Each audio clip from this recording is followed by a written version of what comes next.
We are in the midst of Holy Week, one of the most important weeks in the life of the church, time where we sort of rapidly move through the last days of Jesus' life leading up to his death on the cross. It began this past Sunday on Palm Sunday.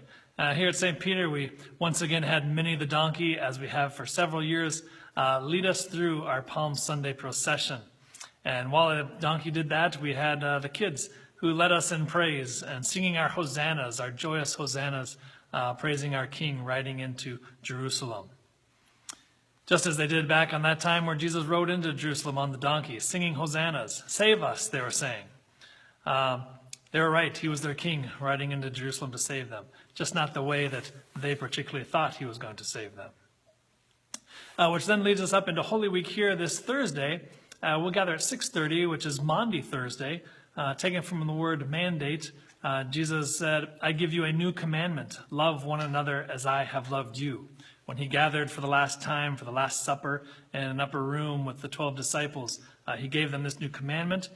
He also broke bread with them and saying, "This is my body given for you. This is my blood shed for you. Do this as you gather in remembrance of me." So we take that for the Holy Communion that we gather for often when we worship together, as we will on Easter morning. We'll take Holy Communion where it is, "This is my body given for you, my blood shed for you for the forgiveness of sin." We take in Jesus' body and blood and tangibly receive those good gifts of his love and grace. And then Good Friday is this week. Why do we call it good? Throughout the years, it's become Good Friday as we recognize this Sunday where Jesus died, not so good, but good for us in the sense that he died for us, died for you and for me, forgives us, saves us. And that leads us on to Easter morning. Sunday morning, we'll gather together at 6:30 for a sunrise service, at 9 o'clock and 10:30 worship as well. And we gather together to hear the good news that death does not have the final word. God has the final word, and it's a word of life, and it's a word of love for you and for me. So we proclaim the good news together that God so loved the world that he gave his only son. Death didn't win, life won.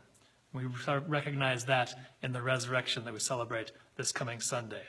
Youth will also be serving a delicious breakfast you won't want to miss from 7 to 8:30. So hope to see you sometime this week. Happy Holy Week and a happy Easter to you. God bless.